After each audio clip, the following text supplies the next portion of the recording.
மக்களே, நீங்கள் கோவிலுக்கு வழிபாட்டுக்கு செல்கின்றீர்களா? செல்லும்போது அர்ச்சனை செய்ய வேண்டுமா? அதற்கு தேவையான பொருட்கள் என்ன என்று தெரிந்து கொள்ளுங்கள். நெய்வேத்தியத்திற்காக தேங்காய், பழம், வெற்றிலை பாக்கு. அர்ச்சனைக்கு புஷ்பம், உதிரிப்பூவோ கதமமோ ஏதோ ஒன்று உங்களால் இயன்றது. மாலைதான் வாங்க வேண்டும் என்பதில்லை.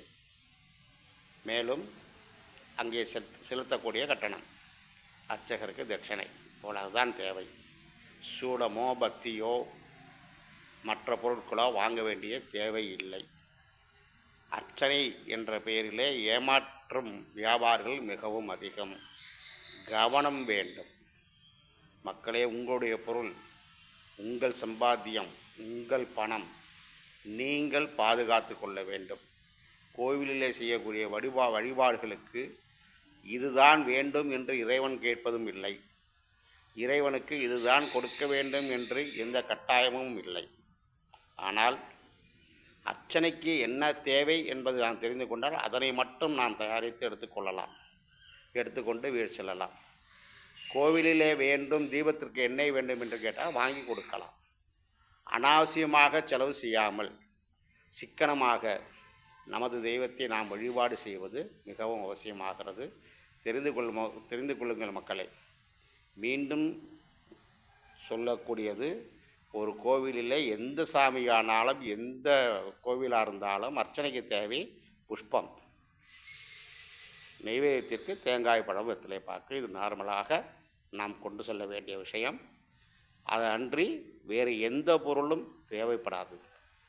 ஆலயத்தில் இதனை கொடுத்தால் கண்டிப்பாக அர்ச்சனை செய்து கொடுப்பார்கள். அர்ச்சனை என்பது 5 வித உபச்சாரங்களை கொண்டது. தூபம், தீபம், புஷ்பாஞ்சலி, நெய்வேத்தியம், நீராஞ்சனம் என்ற 5 உபச்சாரங்கள். இதில் தூபம், தீபம், பத்தி, விளக்கு ஆலயத்தில் கண்டிப்பாக இருக்கும். பத்தியை வேண்டுமானால் வாங்கி கொள்ளலாம். புஷ்பாஞ்சலி செய்வதற்கு பூ வேண்டும். நாமங்கள் சொல்லி புஷ்பத்தினால் அர்ச்சனை செய்ய புஷ்பம் வேண்டும். நெய்வேத்தியம் செய்ய தேங்காய், பழம், வெத்தலை பாக்கு. இது வெத்தலை பாக்கு என்பது தாம்பூலம், மங்களகரமான விஷயம். அடுத்து நீராஞ்சனம், தீபாராதனை காட்டி உங்களுக்கு விபூதி தருவார்கள் அல்லது தீர்த்தம் தருவார்கள். இதனை நீங்கள் பயன்படுத்தி கொள்ளுங்கள். ஆலயத்தில் அர்ச்சனைக்காக சந்தனமோ குங்குமமோ விபூதியோ மற்ற பொருட்களோ வாங்க வேண்டிய அவசியம் இல்லை. ஒவ்வொரு ஆலயத்திலே ஒவ்வொரு விதமாக ஆயிரக்கணக்கிலே அர்ச்சனை தட்டு விற்கக்கூடிய கோவில்களெல்லாம் பார்த்தோம். பண்ணாரியம்மன் கோவிலிலே ஒரு அர்ச்சனை தட்டு 1600 ரூபாயாகும். உப்பாம், மஞ்சளாம், அதோடு புடவையாம், என்னத்தை வேணாலும் விற்கட்டும். அர்ச்சனை செய்ய வரவங்கள்ட்ட ஏமாற்ற வேண்டாம். வியாபாரிகள் பல விதத்தில் கோவிலிலே புகுந்து கொண்டு, அவர்கள் வியாபாரிகள் அல்ல, கொள்ளைக்காரர்கள், கொள்ளையடிக்கிறார்கள். மக்களே கவனமாக இருங்கள். வாழ்த்துக்கள்.